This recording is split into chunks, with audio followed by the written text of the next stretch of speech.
오토파지 현상이 제대로 일어나지 않으면 정말 많은 질병을 만들 수 있다. 암뿐만 아니에요. 대사성 질환, 치매, 중풍.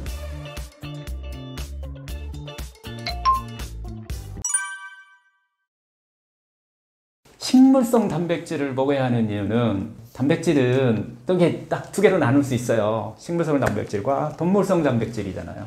혹시 여러분들 오토파지라는 말을 들어보신 적 있나요? 오토파지. 이게 이제 무슨 뜻이냐면 자가포식이라는 뜻이에요. 자가포식. 세포가 자기 살을 먹는다는 거예요. 근데 인체는 뭐로 이루어졌나요? 세포로 만들어져 있잖아요.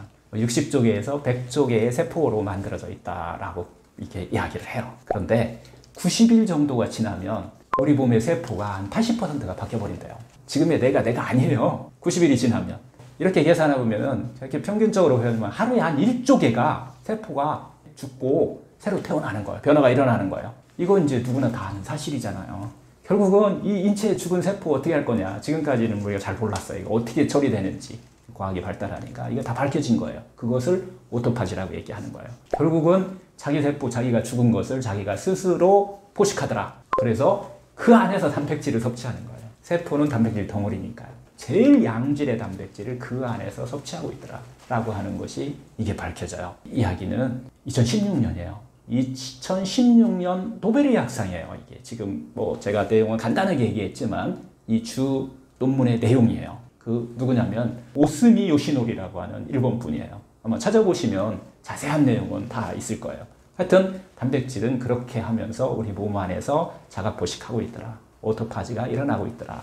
그 오토파지가 일어날 때 그냥 단백질만 재처리하는 게 아니라 몸속에 들어가 있는 여러 가지 그 악액질이라고 표현하는 병을 유발하는 그 물질까지 같이 스스로 먹어 치워버리고 있더라. 그래서 어떻게 보면 청소하고 재활용하는 역할을 우리 몸이 그냥 자연스럽게 이루어지고 있더라는 거예요. 방해만 하지 않으면. 슈바이처가 박사가 말한 내 안에 100명의 현명한 의사가 있다는 얘기를 여기서 또 한번 우리가 실감할 수 있을 것 같아요. 단백질이요. 실제로는 우리 몸이 하루에 필요한 양이 현대 영양학적으로 봤을 때는 300g이라고 얘기해요. 300g. 70kg짜리를 기준으로 했을 때 한 300g 정도의 단백질이 필요한데 오토파지로 스스로 만들어서 쓰는 양이 230g이에요. 나머지 70g이 우리가 먹어야 되는 양이라고 이렇게 보는 거예요. 그래서 체중 1kg당 1g 정도가 필요하다라고 봐요. 다시 한번 정리하지만 그때에 동물성 단백질 꼭 먹어야 된다? 이거 이제 구시대의 얘기가 된 거예요. 식물성 단백질이라도 그 양을 측정하면 돼요.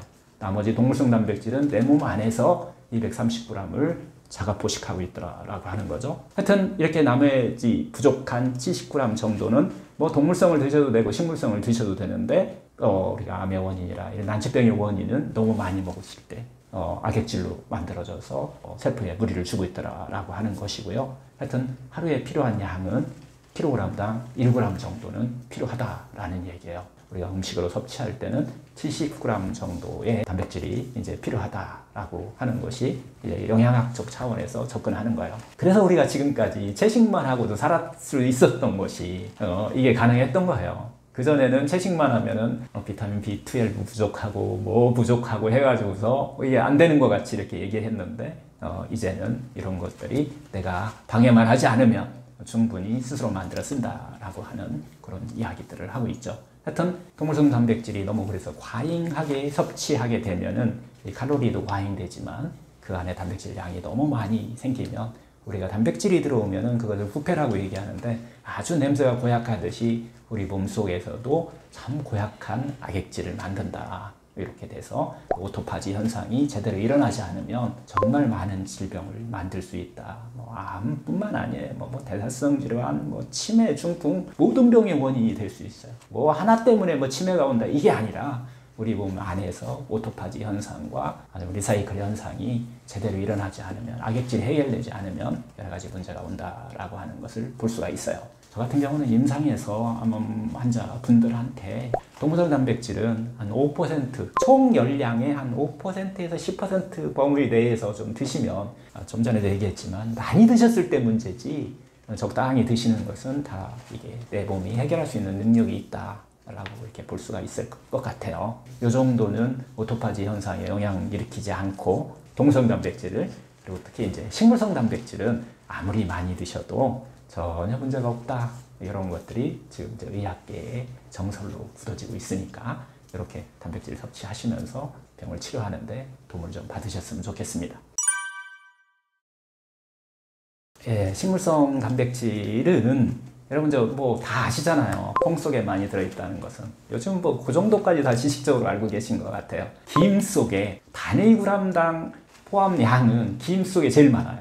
해조류 속에 의외로 상당히 많이 단백질이 들어있어요. 이제 콩 안에는 지방과 단백질이 주고 탄수화물이 좀 적은 이런 것들을 볼 수가 있는데요. 그래서 콩을 주로 섭취하면서 그 단백질 섭취를 권장하는데 콩이요. 그런데 이 자연치유 건강법으로 우리가 봤을 때는 이 성질이 차갑습니다. 생콩을 여러분들이 먹을 수가 없어요. 독도 있기도 하지만 비려서 먹을 수도 없지만 본래 성질이 좀 차가워요. 콩의 성질이. 그래서 여러분 두유라든가 뭐 콩으로 만든 제품을 그렇게 드시게 되면 살짝 배탈이 나는 경우도 있고 설사가 나는 경우도 상당히 많이 이렇게 주위에서 볼 수가 있어요. 하여튼 대표적인 음식은 두부예요. 두부는 그런 것들을 그래도 많이 좀 제거한 거예요. 우유보다도 많이 좀 제거가 돼 있어요. 콩으로 만드는, 발효시켜서 만드는 낫또라든가 된장, 청국장 같은 거 이런 것들을 양질의 단백질이다 이렇게 추천드릴 수가 있을 것 같아요. 해조류에도 상당히 많이 들어있다 뭐 이렇게 드시면 될 것 같고요. 그 다음에 또 하나는 통곡물 속에도 상당히 많이 들어있어요. 견과류에도 들어있지만은 여러분들이 알고 있는 통곡물, 현미 안에도 8% 정도의 그 단백질이 들어있어요. 그래서 이런 것들. 근데 만약에 여러분들이 막 현미를 벗겨버렸다라고 하면, 가공을 해버렸다라고 하면은 많이 소실되고 균형이 무너지니까 이런 것들은 좀 참고하시면 좋을 것 같고요. 그 다음에 이제 브로콜리, 당근 같은 이런 야채류에도 이 균형 잡힌 단백질들이 아주 충분히 들어가 있다 이렇게 보시면 될 것 같아요. 핵심은 뭐냐면요. 결론적으로 단백질을 이야기하자면 중요한 것은 단백질이 많이 들어있는 것을 우리가 많이 먹으면 좋다라고 하는 것이 아니라는 거예요. 이 단백질을 비롯한 9가지 영양소를 저희가 계속 이야기를 하는데 살아있는 건강한 식품 이 안에는 9가지 영양소가 많고 적음이 아니라 균형 있게 들어있다는 거예요. 이 9가지 영양소가 균형 있게 들어있는 것을 여러분들이 먹는 것이 단백질을 여러분들이 세포 안에서 흡수할 수 있는 것도 상당히 중요하다는 것을 요거 잊지 말으셔야 돼요. 음식의 본성에서 벌어지면 병이 온다. 음식의 본성은 9가지 영양소가 균형과 조화와 밸런스를 유지하고 있는 것이다. 즉 생채소와 생과일 속에 그렇게 쫙 구비하고 있으니까 이런 식품을 여러분들이 질병을 치료하는 또 여러분의 건강을 찾는 음식으로 주식으로 삼으셔야 된다라는 얘기를 다시 한번 말씀드립니다.